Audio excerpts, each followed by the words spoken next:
Hey guys, so today I have a super exciting video. I'm doing a review and wear test on the new Tarte Matte Shape Tape Foundation. I'm very happy that they have now extended their shade range to 18 shades for each foundation. It was absolutely ridiculous, their launch. I understand that it was so hyped up they pushed the launch forward, but they should have thought it through and made sure they had enough shades for everyone. So the new shade range is much better than the first. So we now have a whole row of deeper skin tone shades as well as medium and light. So it's all equal. That's how it should have been to begin with. So this foundation retails for 54 Australian dollars. Standard high-end price in my opinion. Obviously it is a very pricey foundation. You get 1 fluid ounce, 1.01 fluid ounce. So it's standard size as well, which is good. So this is rated a 4.2 out of 5 stars on the Tarte website. Into detail about the undertones and the names. So I have light sand. It says sand undertones, gold jewelry is most flattering on you. You tan like a bronze goddess when you're having fun in the sun. You have natural yellow undertones. One, I hate gold jewelry, so that's a little funny. I don't tan in the sun naturally. Again, it's pretty funny, but yes, I do have that yellow undertone, which is why I chose this shade. So this foundation is vegan and oil free, which is amazing. It claims to be full coverage with a creamy texture and modern matte finish to complement the cult favourite concealer.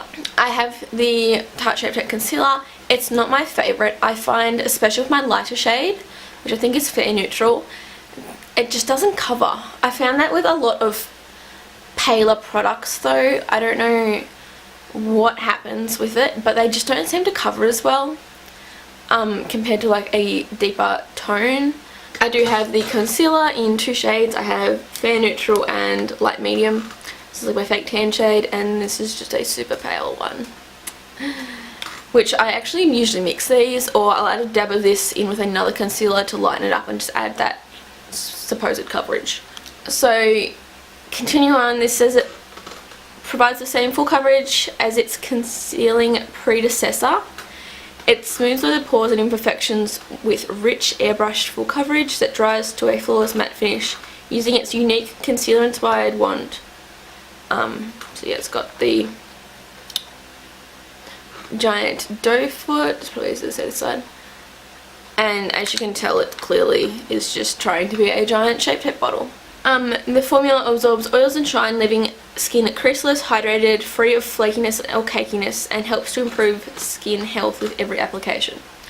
So I'm guessing that last point's going on with like their Amazonian clay products, their Maracuja oil products. They're just meant to be nourishing to the skin and have like no nasty chemicals that will harm the skin.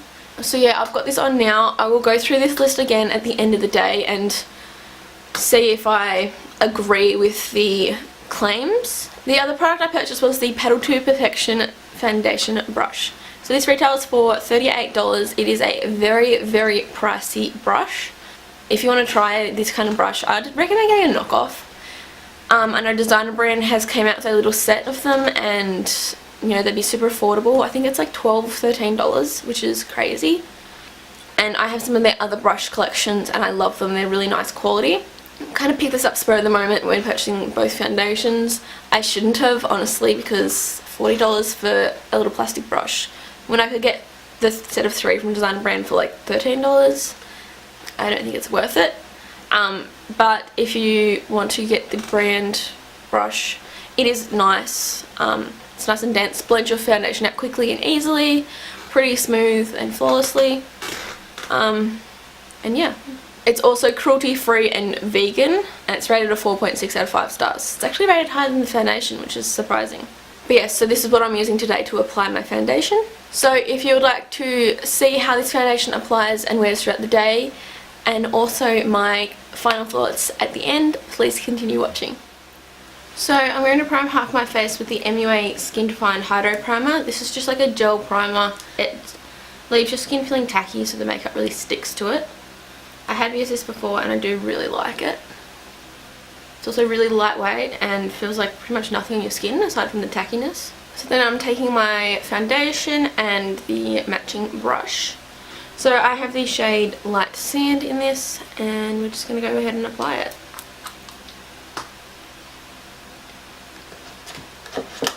The one thing I will say with this foundation is less is more. This is actually my second time filming this video, because the first time I put too much on and it just wasn't an accurate representation of the product. So that's like 2 and a bit dips. But yeah, taking this brush and just kind of smushing it everywhere, to say the least.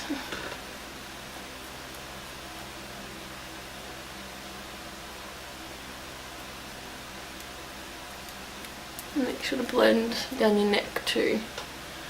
Why is everything so bright today? I hope my colouring's alright. So that's one layer. I can still see my skin through it. Like, you can still see my freckles here. A little bit of redness. I do always put concealer down my nose because of the redness. And I can still see my pimples. I personally find it easier to cover with foundation and a sponge, but I don't like this foundation with a sponge. I honestly don't think this is as full coverage as they say. So I'm just going to take some more here and here. And then also over my pimples. Patting it should hold more of the coverage, while swiping kind of moves it around a bit more.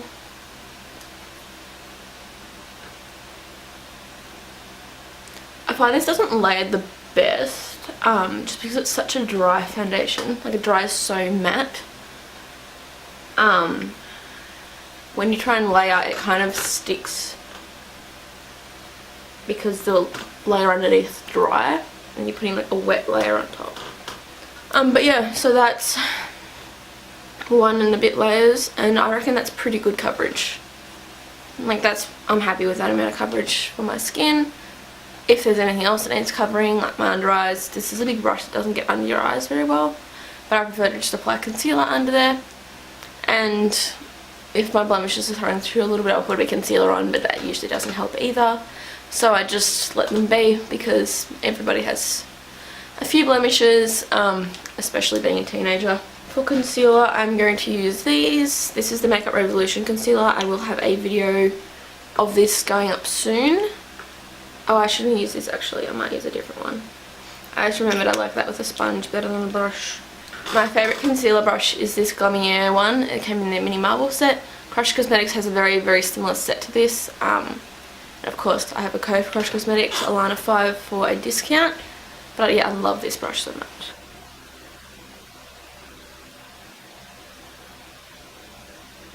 I'm going to hit my Colourpop No Filter Concealer in shade 5 Fair.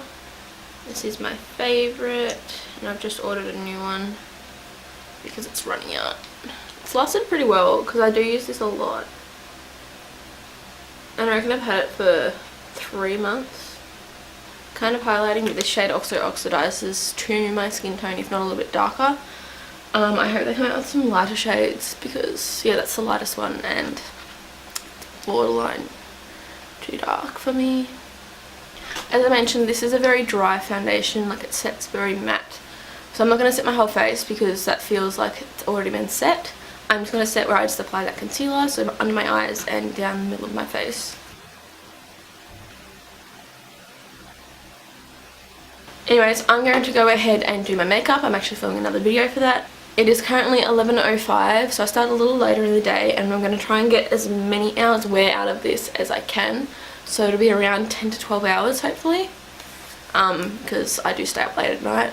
I'll come back and show you when my makeup is done, and then I'll check in once or twice throughout the day and then at the end of the day. And yeah, we'll see how it's wearing. Okay, so it is now an hour later. I've just finished my makeup, also had some breakfast. This look will be up on my Instagram. It's just like a last minute classic red lip Valentine's look. Yeah, so an hour in. My smile lines have creased, but nothing crazy. Like, you can definitely see there's a bit of a line there, but it's not, like, some foundations crease so bad that it has like a full-on strip of makeup. and nothing inside of it. This doesn't, it's just like a slight mark. Aside from that, everything looks fine.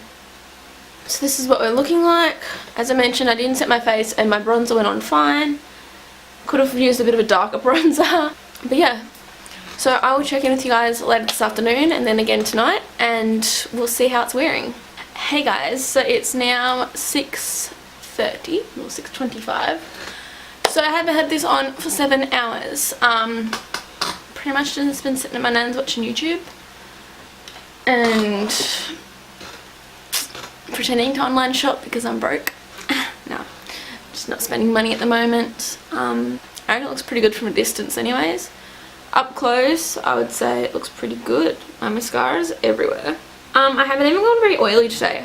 Some days I do get a little oily with this foundation. Like, I'm gonna say now, I don't think it controls oil very well. I'm not particularly an oily person. It's also a cooler day today. I'll just check the temperature actually. Like it's 26, top of 27. We've been having like 30-40 degree days here because it is summer here in Australia. It's kind of like settled around the corners of my nose. I do get really bad dry patches there though. I don't know why, just like both sides of my nose. My smile lines look the same as before. I reckon this looks pretty good. Hey guys, so it is now 12 PM, so it's midnight. This makeup has been on for 13 hours. I think that's a really good wear test. So I did end up going for a bit of an hour's walk, which did make me a little bit oily. I don't know if you can tell. But nothing bad. Like 2 seconds I could fix this. Bit of blending of my smile lines if they're bad, and then chuck a bit of powder on my T-zone and I'm good to go. My chin's gone a little oily. My top lip looks heavy. Around here is very oily, like under my eye area here. My nose is rubbed off a little bit, but I think that's like completely coming off now. My forehead looks alright, just a little shiny. I did put highlighter here though and it looks very shiny. This has lasted very well. My phone's actually on the charger, so I can't read out the claims like I said I would. As I mentioned, I don't think this holds oil very well. It's not cakey unless you apply too much. So as I said, like less is more. It's not drying. Wouldn't particularly call it hydrating though.